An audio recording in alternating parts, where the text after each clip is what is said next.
Olá, meus irmãos, a paz do Mestre Jesus esteja com todos, que Deus abençoe quem me ouve, que o Senhor possa falar conosco por intermédio da sua palavra sempre.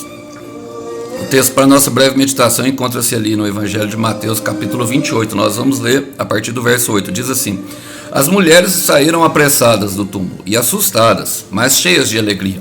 Correram para transmitir aos discípulos a mensagem do anjo. No caminho, Jesus as encontrou e as cumprimentou. Elas correram para ele, abraçaram seus pés e o adoraram. Então Jesus disse: Não tenham medo, vão e digam aos meus irmãos que se dirijam a Galiléia. Lá eles me verão. Glória a Deus. Irmãos, logicamente vocês creio que já identificaram o cenário da ressurreição de Jesus, e eu amo essa mensagem. Por quê? Porque ele vive, eu posso crer no amanhã. Sim, eu amo a mensagem da cruz, é uma mensagem que nos traz esperança. Assim como Paulo fala em Romanos 8, versículo 18, que as aflições do tempo presente não hão de se comparar com a glória que em nós há de se manifesta. Aquilo que aconteceu com ele, tudo que Deus tinha prometido ao longo da história ao povo de Israel se tornou verdade. Na verdade, se tornou verdade para nós, porque para Deus já era uma verdade, para Deus já era uma realidade. Uma palavra que sai da boca de Deus é uma realidade. Mas agora nós poderíamos crer, era um todo cuidado de Deus para nós. E essa mensagem, muitas vezes, muitas pessoas tentaram explicá-la de uma forma diferente, tentaram comprovar que ela é mentira. Alguns, na verdade, falaram que Jesus nem chegou a morrer. Outros, um segundo grupo, falou que os discípulos roubaram e forjaram todo esse cenário da ressurreição. Um terceiro grupo ainda falava que os discípulos tiveram alucinações e sonhos, e um quarto grupo falaram que a ressurreição é uma experiência pessoal. Mas a verdade é que Jesus ressuscitou de corpo e alma, e por isso nós podemos crer no amanhã. E por essa mensagem, por isso tudo, eu quero fazer algumas aplicações pertinentes e trazer para a nossa vida. Quero ler com vocês primeiramente o versículo 8. Diz assim: As mulheres saíram apressadas do túmulo, assustadas, mas cheias de alegria. Irmãos, tudo aquilo, só quem sentiu saudade, sabe que o ontem valeu a pena. Sim, é quem sofreu pela ausência, dá valor à presença.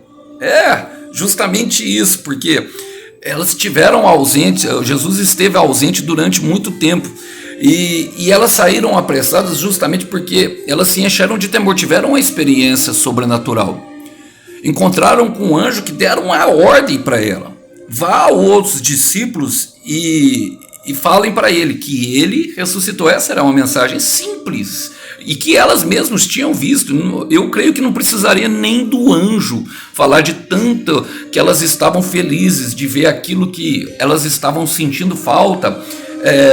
Não estava lá mais no lugar de morte, estava agora com vida plena. Elas sabiam que eles tinham no coração delas, o Espírito Santo, Deus já tinha testificado, e elas saíram assustadas com tudo, porque na verdade traz bastante espanto quando a promessa de Deus se cumpre, não só para nós, mas para todos os outros. Eu quero declarar sobre a sua vida que Deus vai trazer um espanto, mas com alegria no teu coração. Salmo 126, versículo 5, eu sei que o teu caminho, meu irmão, minha irmã, foi doloroso. No meio do caminho você foi chorando. E é isso que o Salmo 126, 5 fala: aqueles que semearam com lágrimas voltarão colhendo com gritos de alegria. E é isso que aconteceu com essas mulheres, porque elas semearam com lágrimas, elas passaram por momentos difíceis.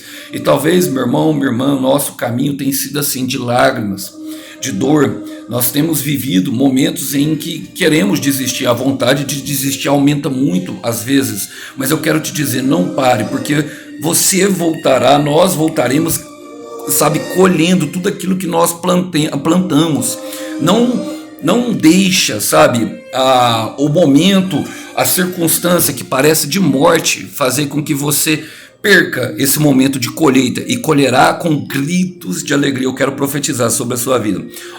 Correram para transmitir aos discípulos a mensagem do anjo. Elas obedeceram.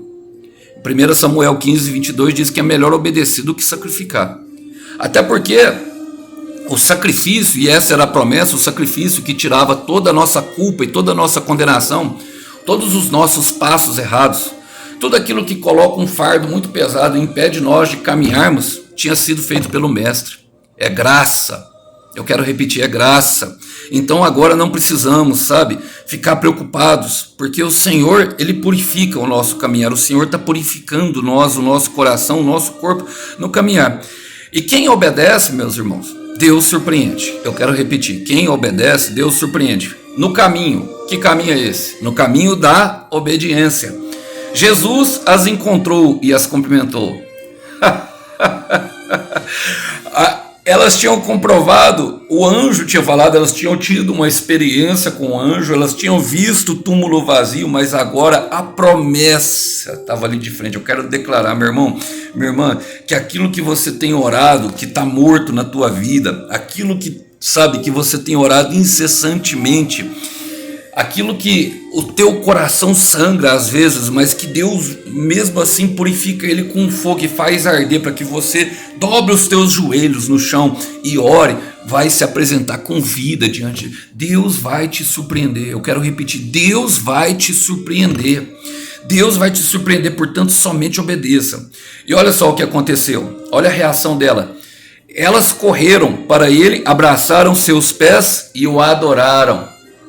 Irmão, eu gosto muito de um louvor que fala: fiel é Senhor a mim, fiel é Senhor a mim, do nascer do sol ao anoitecer eu te louvarei. Irmãos, o louvor, a expressão de gratidão, aquilo que nós devemos fazer, não é só na caminhada durante a dor, para eliminar a dor, é uma expressão de alegria e de gratidão quando a promessa se cumprir. Aliás, quando a promessa se cumprir, ore muito mais, louve muito mais, continue louvando ao Senhor, continue o adorando. É nesse momento que você tem que adorar Ele. É nesse momento. Eu gosto, sabe, de Êxodo 3, versículo 2, quando o Deus se apresenta e fala assim: eu sou o Deus dos teus antepassados, o Deus de Abraão, o Deus de Isaac e o Deus de Jacó. O Deus de Abraão significa aquele Deus que vem e faz a promessa para nós. O Deus de Isaac significa do Deus que chegou para cumprir a promessa, que é o caso. E o Deus de Jacó significa aquele que é o Deus que veio para dar manutenção na promessa. Então, quando a promessa se cumprir, você precisará ainda de Deus e muito mais, para que a promessa não se perca. Fique firme com Deus quando a promessa se cumprir. Sabe, adore-o com a gratidão, adore-o, sabe, adore com louvores. Olha, elas se abraçaram aos pés, sabe por quê? Porque é nos pés de Jesus que nós temos que passar a nossa vida. É nos pés do Senhor, é se humilhando, se humilhe diante da potente mão de Deus. Para Ele você já viu que vale a pena se humilhar. Por quê? Porque Ele tem recompensa de alegria. E aí o que Jesus disse, versículo 10, vamos terminar. Então Jesus disse: não tenham medo. Irmãos, nós em 2 Coríntios capítulo 5, versículo 7, diz que nós vivemos por fé e não por vista. Não tenha medo. Quando 1 João capítulo 4, versículo 18, fala que quando o amor perfeito vier, lançará fora todo medo. Então eu quero declarar sobre a tua vida: não tenha medo. Vai se cumprir. Mais do que isso, já se cumpriu, é só uma questão de acessar essa realidade. Alguns estão vivendo um tempo a qual é o da ausência, estão aprendendo a dar valor, mas outros já entenderam. Outras pessoas que me ouvem já entenderam, e agora não precisa mais ter medo do cumprimento da promessa. É real, é verdadeiro, você sabe que isso arde em teu coração, então não tenha medo, deixa Jesus lançar fora todo medo. E mais do que isso, ele dá a mesma ordem: vão e digam aos meus irmãos que se dirijam a Galileia. Irmãos, Galileia, a etimologia da palavra significa círculo, ou seja, o Senhor está encerrando um círculo de dor, de angústia. Tu foste fiel no pouco. Eu quero declarar Mateus 25, versículo 20. Tu foste fiel no pouco, no muito eu te colocarei.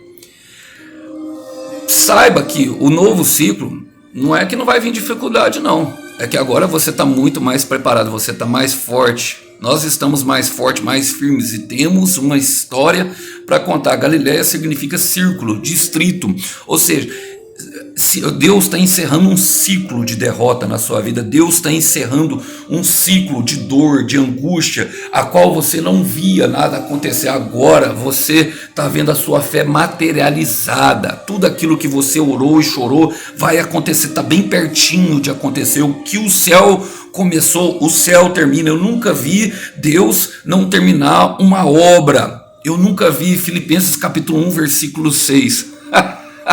Oh, glória a Deus, sabe, aquele que começou a boa obra, ele é fiel para terminar. Então creia, fica tranquilo, fica, sabe, se dirija, faça ainda esse restante, sabe, fica na direção de Deus, esse restante que falta, esse pequeno restante, faça aquilo que ele está mandando fazer, porque está bem perto de receber. Eu estou pregando aqui para pessoas que estão bem perto de receber. Vou terminar, lá eles me verão. Você verão no futuro, perceba que elas terão que se colocar no caminho, eles terão que se dirigir para Galileia, haverá um encontro, haverá milagre, haverá, sabe, esperança, haverá coração incendiado, mas mais do que isso, haverá uma nova missão, haverá coisas novas a se fazer, porque o nosso Deus é um Deus de coisa nova. Olha, eu quero terminar lendo com vocês Isaías capítulo 4, versículo 30. Você não ouviu? Não entendeu? O Senhor é Deus eterno, o Criador de todas as coisas. Ele nunca perde as forças, nem se cansa, e ninguém pode medir a profundidade da sua sabedoria.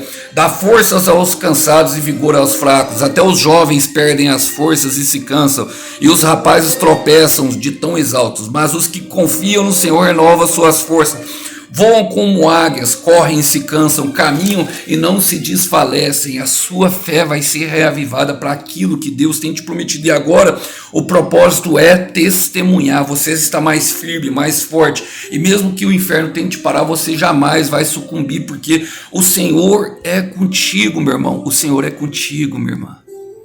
Sabe, vai valer a pena toda lágrima da caminhada como semente, vai valer a pena toda dor. O Cordeiro tem a recompensa, ele sempre tem a recompensa para aqueles que são fiel. Foste fiel no pouco, no muito eu te colocarei. Eu quero deixar essa mensagem, sabe, como uma esperança ardente em teu coração daqueles que têm sofrido, perseguido algo do Senhor, perseguido uma bênção, perseguido algo que está morto na sua família, na sua casa, perseguido alguém que talvez tenha ido embora, perseguido, sabe, uma bênção do Senhor. O Senhor trabalhou no teu coração, o Senhor tem trabalhado, alguns ainda estão no processo, os que estão no processo tenha calma, vai chegar lá. É muito difícil, mas a gente aprende a dar valor quando sentimos a ausência, quando sentimos saudade, é porque sabemos que o ontem valeu a pena.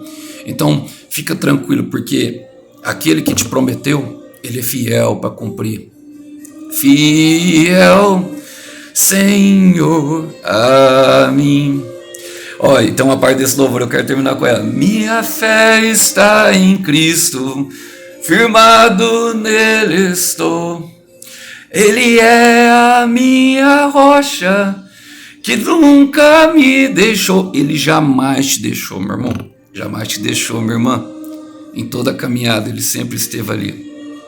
Estava ali cuidando dos seus passos para que você chegue até esse momento de colher com alegria. Eu quero ficar aqui, eu me estendi um pouco, mas que essa mensagem possa trazer bastante alegria ao teu coração e te encorajar a enfrentar os desafios da vida com muita fé, ânimo e esperança. Que Deus abençoe. Até uma próxima mensagem. Tchau, tchau.